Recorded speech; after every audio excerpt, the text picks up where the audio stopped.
Theory of consumer behaviour की बच्चों बात करते हैं।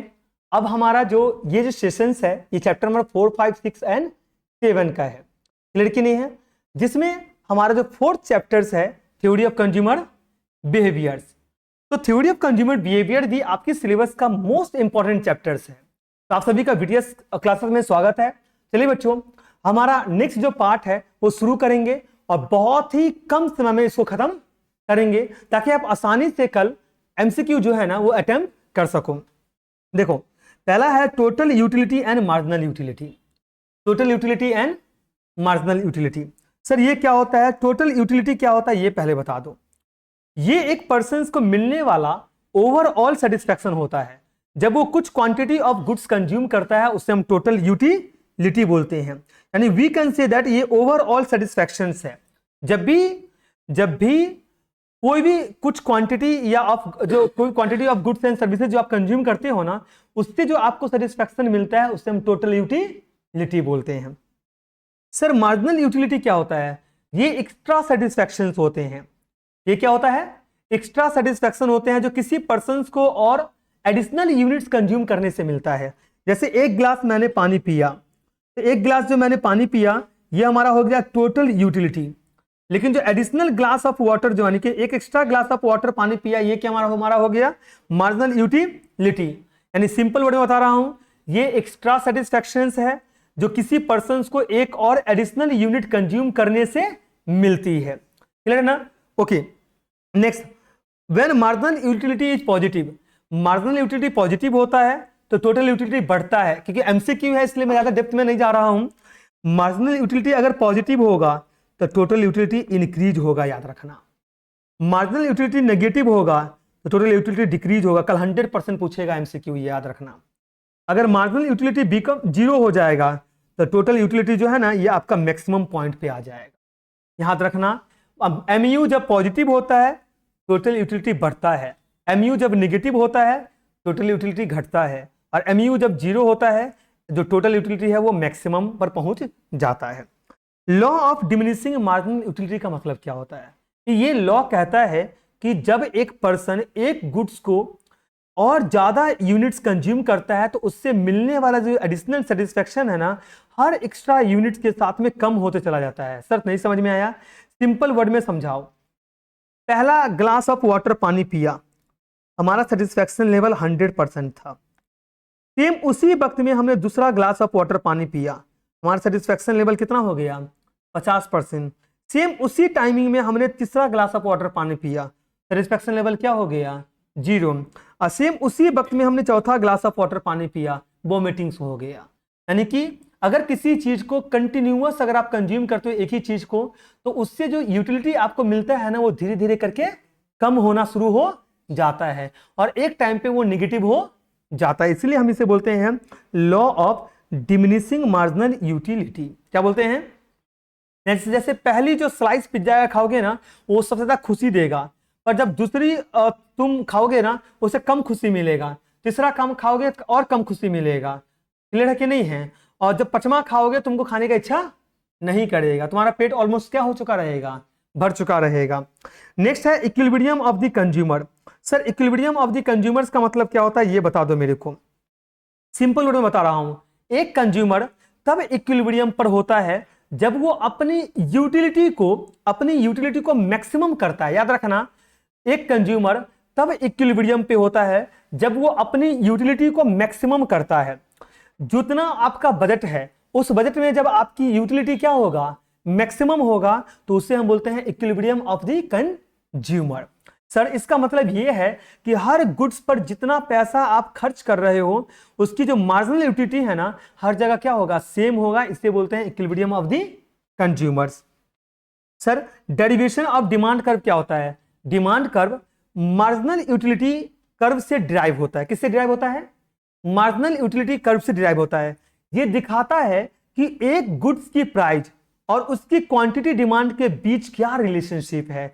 सर जब प्राइस घटता है तो क्वांटिटी डिमांड क्या होता है? बढ़ता है, क्योंकि डिमिनिशिंग मार्जिनल यूटिलिटी का इफेक्ट होता है। सर कंज्यूमर सरप्लस क्या होता है? कंज्यूमर सरप्लस वो डिफरेंस होता है जो कंज्यूमर एक गुड्स के लिए पे करने को तैयार होता है और जो वो एक्चुअल में पे करता है। तो उन दोनों का जो डिफरेंसेस होता है उसे हम कंज्यूमर सरप्लस बोलते हैं। जैसे तुम किसी चीज के लिए 100 रुपया पे करना चाहते हो, लेकिन उसके लिए तुमको सिर्फ 80 रुपया पे करना पड़ रहा है, तो 20 रुपया का जो डिफरेंसेस आया उसे हम कंज्यूमर सरप्लस बोलेंगे। क्या बोलेंगे? कंज्यूमर सरप्लस बोलेंगे। नेक्स्ट है लिमिटेशन ऑफ यूटिलिटी एनालिसिस। अब देयर आर, इसको समझने की कोशिश करना, ट्रेडिशनल यूटिलिटी एनालिसिस का हम इसमें बात करते हैं। किसकी बात करते हैं? Traditional utility analysis. ये मान के चलते हैं कि कंज्यूमर्स अपनी यूटिलिटी को एग्जैक्ट नंबर पे मेजर कर सकता है सर, जो कि अनरियल है। सर नहीं समझ में आया? इसका मतलब है कि हर गुड्स की यूटिलिटी इंडिपेंडेंट होती है, पर असल में गुड्स एक दूसरे की सेटिस्फैक्शन पे इंटर रिलेटेड होता है। क्लियर ना? हर चीज को कंजम्पशन करके क्या मिलेगा? आपको अलग अलग सेटिस्फैक्शन मिलेगा लेकिन एट द एंड में सबका सेटिस्फैक्शन लेवल क्या हो जाएगा? सेम हो जाएगा। सब्जी खा करके आपको अलग फील होगा, दाल खा के अलग फील होगा, चावल खा के अलग फील होगा, लेकिन एट द एंड में आपका भूख ही क्या हो रहा है? मिट रहा है। तो ये है limitation of utility analysis. Indifference curve analysis sir क्या होता है? एक इंडिफरेंस कर्व वो कॉम्बिनेशन दिखाता है जो सेम लेवल ऑफ सेटिस्फैक्शन देता है। याद रखना, इंडिफरेंस कर्व डाउनवर्ड स्लोप होता है और ओरिजिन की तरफ से कन्वेक्स होता है। क्या होता है बच्चों? ये जो हमारा इंडिफरेंस कर्व है ये डाउनवर्ड स्लोप होगा। क्या होगा? डाउनवर्ड स्लोप होगा, कन्वेक्स होगा। क्या होगा बच्चों? कन्वेक्स होगा। सर ऐसा क्यों होगा ये बता दो। कि कंज्यूमर एक गुड्स को दूसरे से सब्स्टिट्यूट कर सकता है, यानी कि कंपेयर कर सकता है। क्लियर कि नहीं? सेम यूटिलिटी मेंटेन करने के लिए, यानी जिस चीज में हमें ज्यादा सेटिस्फैक्शन मिलेगा उसको सबसे ऊपर रखेंगे, उससे कम सेटिस्फैक्शन मिलेगा उसके बाद रखेंगे, उससे कम सेटिस्फैक्शन मिलेगा उसके बाद रखेंगे, इस तरीके से रखेंगे। इंडिविजुअल डिमांड कर्व क्या होता है सर? इंडिविजुअल डिमांड कर्व को कंज्यूमर के इंडिफरेंस कर्व और बजट कंस्ट्रेंट से डिवाइड करते हैं। यानी ये दिखाता है कि प्राइस चेंज होने के साथ क्वांटिटी डिमांड कैसे बदलती है। जब कंज्यूमर की यूटिलिटी कंस्टेंट रहता है तो क्वांटिटी डिमांड कैसे बदल सकता है। क्लियर है कि सर यहां तक?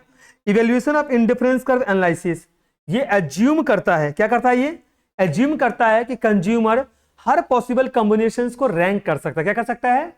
रैंक कर सकता है।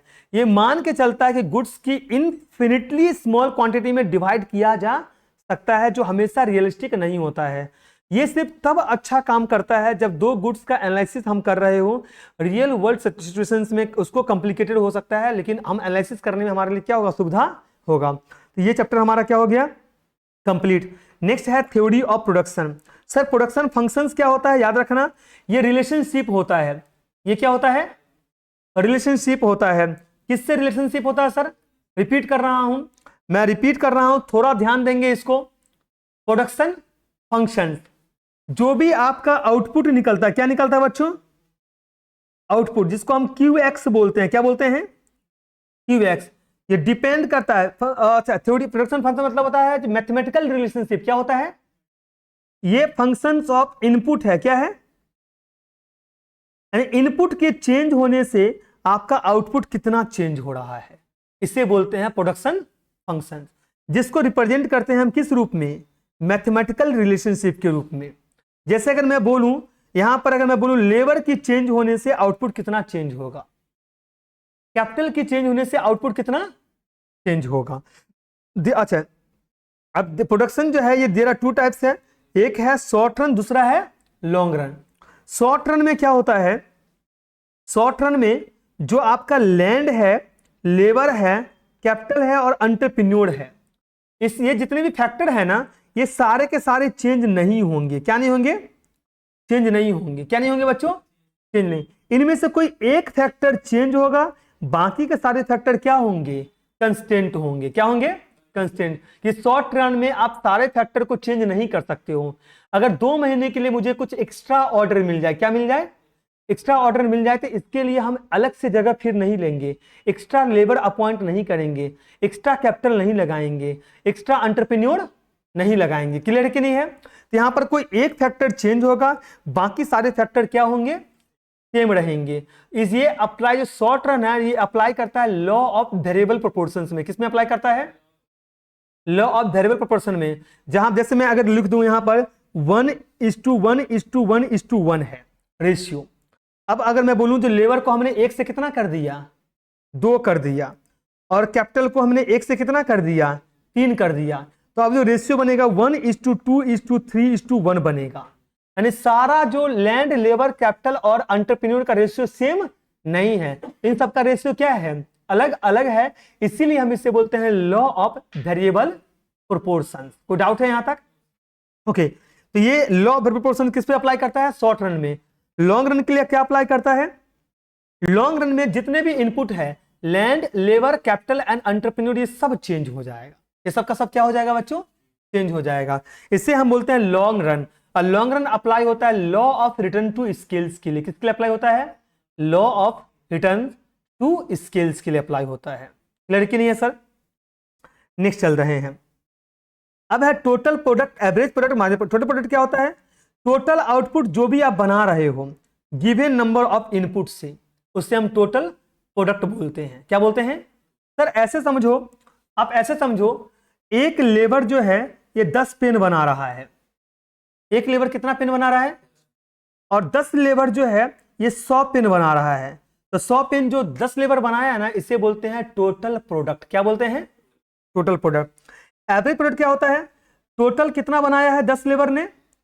100 पेन बनाया है, तो उसको 10 लेबर से डिवाइड कर देंगे तो एक लेबर कितना बनाया वो निकल जाएगा, उससे बोलते हैं एवरेज प्रोडक्ट। क्लियर कि नहीं है?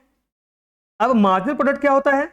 9 लेबर ने 90 प्रोडक्ट बनाया और 10 लेबर ने 100 प्रोडक्ट बनाया, यानी एक एक्स्ट्रा लेबर जैसे ही हमने लगाया तो 10 यूनिट्स ज्यादा बन के निकला।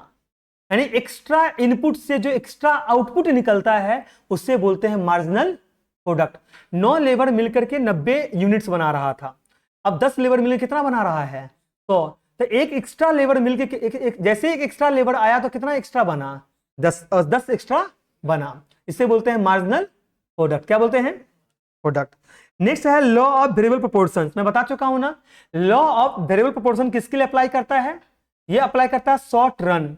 तो यहां पर 3 हमें एक चीज पढ़ना है, देखना है एग्जाम्स के लिए, कल के एमसीक्यू के लिए। पहला है इंक्रीजिंग रिटर्न्स। यहां पर एमपी बढ़ जाता है। क्या बढ़ता है?